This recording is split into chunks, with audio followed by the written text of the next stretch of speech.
Welcome back to Big Mouth and fancy seeing you here. That didn't work out the way I wanted it to. Merry Christmas Eve, everyone. That worked, didn't it? So let's see what we got in here, right? Let's have a look. We've got Skittles. That's pretty enough, right? But this is what the cracker is all about. The Christmas cracker is all about the hat.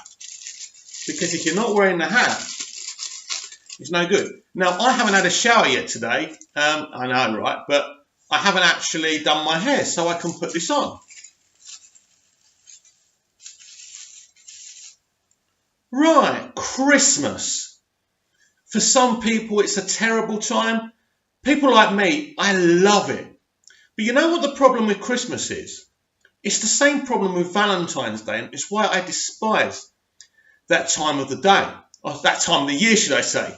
Haven't started drinking, I promise. But what is it? It's people rubbing in their happiness in your face. And people seem to love to do it. But what's even worse is, it's fake happiness. It's not even real. When you get to about 6, 7 o'clock on Christmas Eve, if you go on Twitter or Instagram, you'll get all these pictures of these amazing Christmases. And it's all bullshit. We all hate spending time being forced to spend time with our families on Christmas Eve. But we still do it and we still pretend it's great. The truth is, it's all a load of bollocks. And I love Christmas. What I love about Christmas is the build-up, the music, the movies, the lights. That's what I love about it. It's that feel-good factor, isn't it? And that's what I love about Christmas. But frog in my throat. I don't know. Got to give up the smoking, haven't I? But yes, and I think this is the thing about any time of year. It's social media doesn't really help in this aspect. One of the biggest enemies to poor mental health is lonely people seeing other people so happy. So we've got this kind of situation, haven't we, with social media, because everyone wants to be wants to seem to be a nice person. So what you get is, you're not alone this Christmas. These are the numbers you can ring. Hang on, I can't talk to you. I can ring these numbers up, these impersonal numbers up, but you won't talk to me. You don't want to be my friend. But in the same instance, you're saying, you're not alone, I feel for you. But as long as you don't talk to me about your problems, go away. I'm having a great time. I've got a great looking boyfriend. I've got a great looking girlfriend. Look at my 1.2 point family, or whatever you would say it, right? So you see all these pictures of all these people having their fake nice Christmases. I've been on my own. I've been on my own many Christmases. This Christmas, like past 6 years, I'll be spending it with my parents, both disabled, both need my help. We'll have a lovely Christmas dinner. We won't say much. There'll be a few arguments. I'll go in my room and, just come on here or go on the internet or whatever, right? That's my Christmas. But of course, when I go on Instagram, it's going to be, had a great time, best Christmas ever. But it's not true. So if it's not true, why rub this, look at me, I've got a much better, this is what social media is now, right? Look at me, my life's perfect. My life's amazing. But it's not true.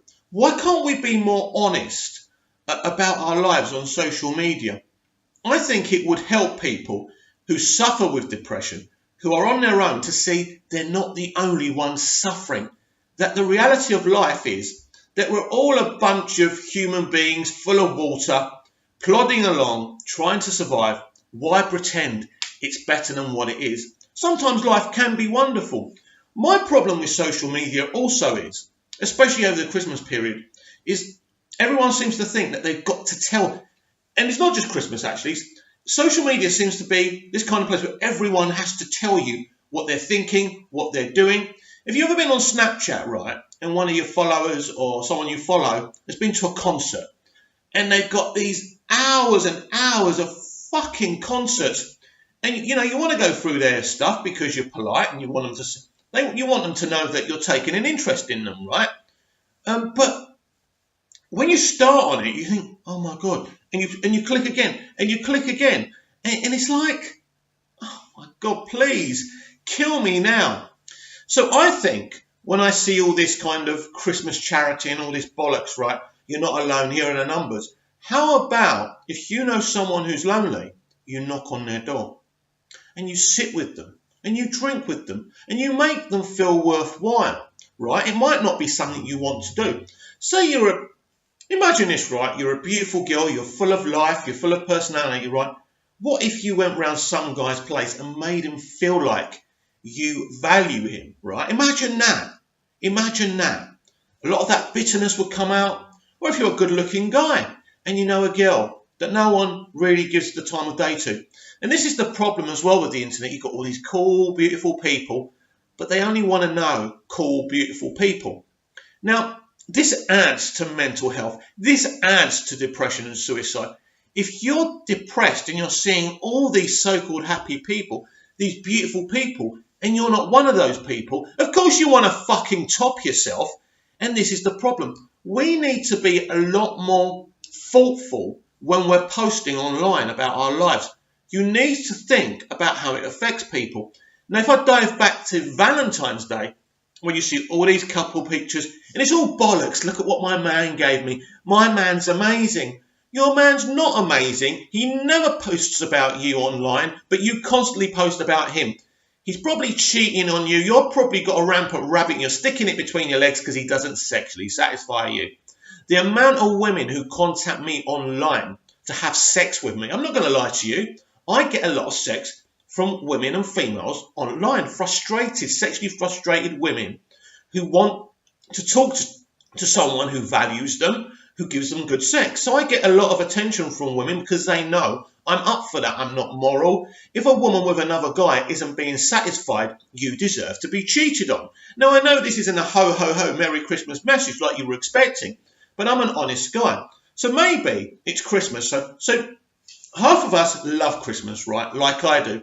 But then there's some of us who don't like it. And I've been a bit of a bastard at times thinking, oh my God, why doesn't this person like Christmas? How dare he? But I should be a lot more thoughtful and look at it from their point of view. I don't know what their lives are like. I grew up. My dad was really wealthy, a successful businessman. We lived in a mansion. All my life, we had about 200 presents under the tree. We had it all. But not once did we think about other people and what they were going through. I see my nephews and nieces now. I want. And they get everything they want. But not once do they think, what about the children? How about parents? About 4 or 5 o'clock in the afternoon, get a bag of presents and take it to a few houses that can't afford to have all the presents. You know, is it Mickey's Once Upon a Christmas when Donald and his son go round to those poor people's house and they make them dinner and he pretends to be Santa?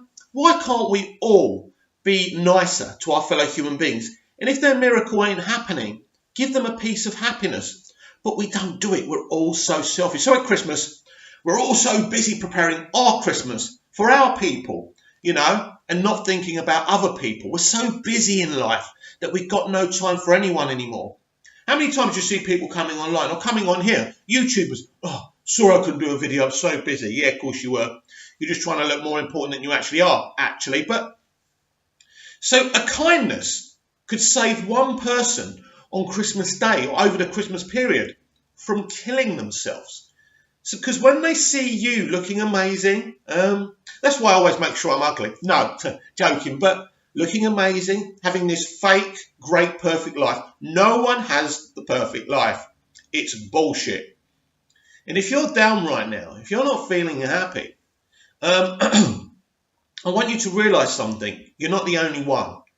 But I know when you're kind of wallowing in your own depression, it's difficult to see any hope, any point of going on. But my advice to you, and the only advice, because I'm not in your position, I've been in your position, I've suffered from depression, I have. And the only thing that ever kept me going is to think of something in my worst moment that makes me happy to be alive. And for me, it's always been my writing and my filmmaking, my love of Superman and the movies that I've got and the TV shows. They make me realise that life is worth living. So if you're feeling down, and I know it's annoying when people give you advice because you are wallowing in your own depression and it's like you're drowning and you don't know how to get out. I get it, believe me. I'm not one of these arseholes pretending to care just to get a few followers and subscribers. I've been there. I've been lonely at Christmas. I've had no friends. I've been single at Christmas. It's horrible. And you see everyone else living their lives and having a good time. And you wonder if it's all worth it. I absolutely understand where you're coming from, right? So when you're at that moment, if you're watching this video and you're so depressed and you're drowning in your own depression, I want you just to take one moment, please. Take one moment to think of something in life that makes you happy, that makes you not want to end your life, and do it. Do it now while the shops are open. Get something that makes you happy. It doesn't matter what it is. You grab hold of that little bit of happiness to keep you going for another day, so you don't end your life. Don't end your lives. Because the point is, people will carry on, whether you're alive or not. You think people don't care when you're alive? They're not going to care when you're dead, and they get to live their bullshit lives while you ended yours. But you don't have to end your life, because let me tell you something. Don't measure your life to what people think of you, how many friends you've got, how many women you've shagged. Don't value your life in those terms. Let me tell you something. When I was at school, my hair was up here. I was bullied and kicked. Nobody liked me. We had a little red post box. Everyone used to get Valentine's cards at school. Apart from me, I had no confidence. I had learning difficulties. I didn't speak till I was 3 or 4 years old. And that's what it was like for me. Growing up, I was always told by my mother, why can't you be more like your brother? So I felt worthless. And it went on and on like this. And I got a job. I got a little bit confident. But I was still being rejected and stuff throughout my life. I suppose my personality doesn't help that. But what I'm saying to you, that I had nothing. Then I moved to Cyprus to look after my disabled parents, and I had an opportunity to become a reality star. Now developing the first English-speaking dramas on Cypriot TV, making adult movies. I don't deny it. This is what I do, and I love it. But there was a time when I wasn't successful. There was a time when I had nothing. There was a time I wanted to kill myself, right? And even tried it. But I always tried to think of something that made me want to live. And you can do that too. I'm not better than you. I'm not worse than you. I am the same as you, right? I go through the same shit you go through. And you are alone, yes. But you don't have to drown. Life is not about what people think of you, how they look at you, how they value you. If you've got 100 friends or no friends, if you're on Facebook with 5 friends, it doesn't matter. That's not how you're valued. The first thing to appreciate, you can't be cured from depression, but you can survive it, is to to like yourself. If you don't like yourself, like I never used to like what I saw in the mirror, right? Never. I thought I was an ugly bastard. Now to you, I'm an ugly bastard, but to me, I'm an Adonis. I love the way I look. I dance in my boxers on my Instagram. I don't care what people think. I've got man boobs, I've got an operation scar going down my belly, right? I look terrible, but I do it. And they mock me. But the secret is, I don't give a shit that they mock me, right? So I'm comfortable within my own skin now. I obviously think I'm something I'm not, but I do love myself. Yeah, even though to you I'm an ugly, ordinary bastard with a shitty, gravelly, crappy voice, right? And that's why I survived depression and suicidal thoughts, because I started to value myself. Once you start to like yourself, you can survive.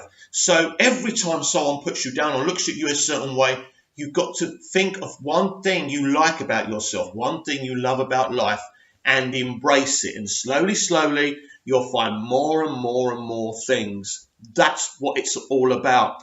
Now, I can't reach through this monitor and save you or tell you what to do. But I'm telling you, there's so many people in your shoes. Don't cut your life short because people make you feel worthless. No, you fight. You swim out of that water that's dragging you down, and you think of something that makes you happy, anything. Sometimes we look to our past. I used to get depressed every Christmas. There was this girl called Claire Grigg. She was my friend's girlfriend many years ago, and I really got on with her. We used to sit in a place called Churchill Gardens, a park, and talk about our dreams. We had so much in common. He just used to take her for granted. And I was literally, he'd be on his Super NES and I'd be talking to her. Now, I didn't realise it at the time, but I was in love with her. And I think she was in love with me. I'll never know. But what happened, I started slagging off her relationship to my friend. Another friend told her. And they stopped talking to me. She held a grudge and she's never spoken to me since. I wasn't there for her. And that always made me feel guilty. And there's a song called What If, right? It's from a Christmas Carol animated film, right? Who sang it? That woman from Titanic. How can I not? I'm shit with names, but you know. What if I had never let you go? That song always makes me cry because it's like Claire's talking to me and saying to me, what if I never let you go? And it always makes me sad. But after that song's finished, I get over it. There's nothing I can do. I can never be with Claire. She's happy. She's got children. She's got a bloke. I hope he treats her right. But I can never be with Claire. I messed up. And no matter how depressed I get and how worried about it I get, I can never, ever put that right. You can't put your past right, but you can learn from it. So as I close off this video, and I hope this is helping and cheered people up who need it, I hope you understand that there are genuine people online. There's a lot of fakes and bullshitters. I know that. But you will find people who understand what you're going through. And I just hope this helped.